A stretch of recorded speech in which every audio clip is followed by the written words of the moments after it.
लोग कहते हैं कि कई बार कृष्ण ने ऐसे काम किए जो धर्मानुकूल नहीं थे। कैसा धर्म? ऋतु का भी तो धर्म होता है।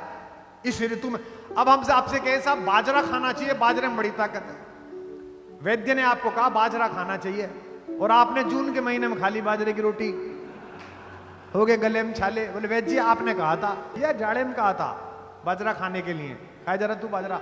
तो ऋतु के अनुकूल अगर शरीर के धर्म की व्याख्या है तो धर्म की व्याख्या भी समय के अनुकूल है। कृष्ण ने पूरे महाभारत में जिस समय जो आकर इकट्ठा हुआ उसके अनुकूल उसकी व्याख्या की। इसीलिए इस महाभारत के सबसे बड़े नायक कृष्ण हैं। कृष्ण शांति लेने गए थे और शांति लेने के प्रयासों में मेरे योगेश्वर ने 1% कमी नहीं करी। जितना झुक सकते थे उतने झुके।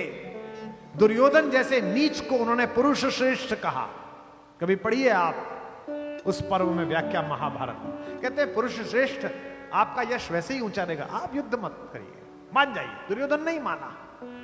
लेकिन जब पांडवों की कुटिया से गए थे संधि वार्ता के लिए और दोपहर का भोजन करने के बाद कृष्णा अर्थात द्रौपदी हाथ धुलाने के लिए गई तो थोड़ा सा जल हाथ पे गिराते ही द्रौपदी ने जल रोक लिया। कृष्ण ने मुंह की ओर देखा कि क्या हुआ। द्रौपदी ने कहा कि कन्हैया याद है बचपन में तुम जब हमारे घर आए थे छुट्टियों में तो मुझसे चौसर का एक दाव हार गए थे।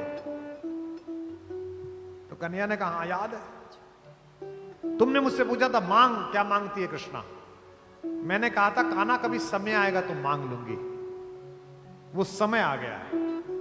कृष्ण ने कहा मांगो द्रौपदी।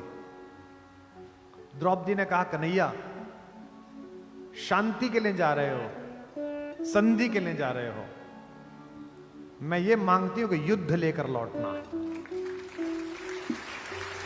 मैं अपने इन केशों को दुशासन की छाती के रक्त से धोऊंगी। प्रतिहिंसा और सत्य की।